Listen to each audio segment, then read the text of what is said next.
Gilas Pilipinas nanalo na nga rin dito sa FIBA Asia Cup kontra Iraq. Mabuti na nga lang ay nag-contribute ang local player nila na si Dwight Ramos para makuha nga nila ang panalo na ito. Sobrang alat nga kasi nito ni Justin Brownlee at 8 points nga lang ang nagawa niya dito sa game na ito. At Jamie Malonzo, hindi pa nga rin pinaglalaro ni Coach Tim Cone dito sa FIBA Asia Cup. Ano nga ba ang isang dahilan? Umpisa pa nga lang ng laro ay 6 points na nga agad ang nagawa na kalamangan dito ng Iraq kontra Team Philippines dahil nga sa sunod-sunod na pag-score nito kontra sa kanila. Ang ganda rin kasi na outside shooting dito ng Iraq kaya nga lumabang sila ng gusto. Mabuti na nga lang nandiyan itong si Dwight Ramos para maputol yung run na ginagawa nga dito ng Iraq. Team effort nga rin ang ginawa dito ng Gilas dahil nga sa sunod-sunod na offensive rebound na ginagawa nila. Ang ganda rin kasi dito ng ginawa ni Junmar Fajardo mga ka-sports dahil nga dinominate niya yung ilalim nga ng court dahil nga sa strength niya dito. Mabuti nga ginamit nga ni Junmar mga ka-sports. Dalawang sunod na 3-point shot nga ang ginawa dito ni Carl Tamayo pagpasok niya pa lang dito sa first quarter.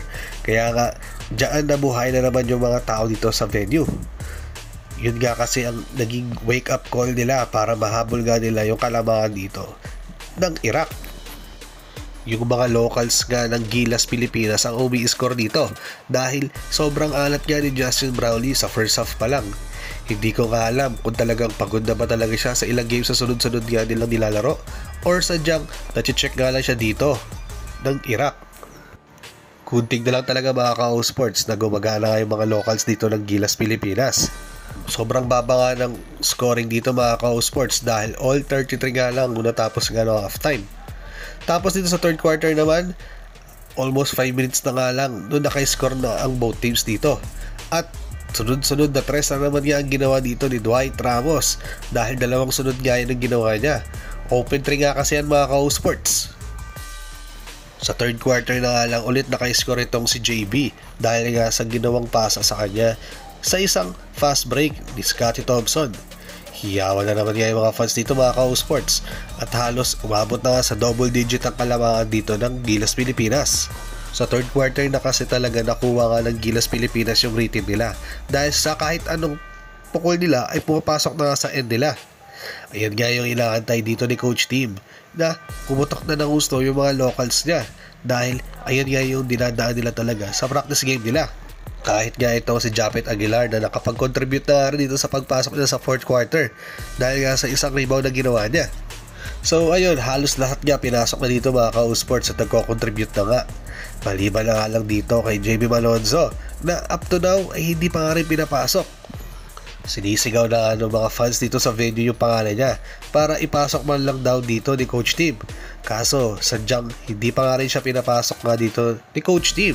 At decision niya nga yan mga ka-sports. Kaya kailangan na natin respetuhin. Napapaisip nga yung karamihan na baka dahil nga sa pagpirma niya dito sa ibang liga at sa pag-alis niya dito sa Barangay Ginebra, kaya raw hindi siya pinapasok dito ni Coach Tim.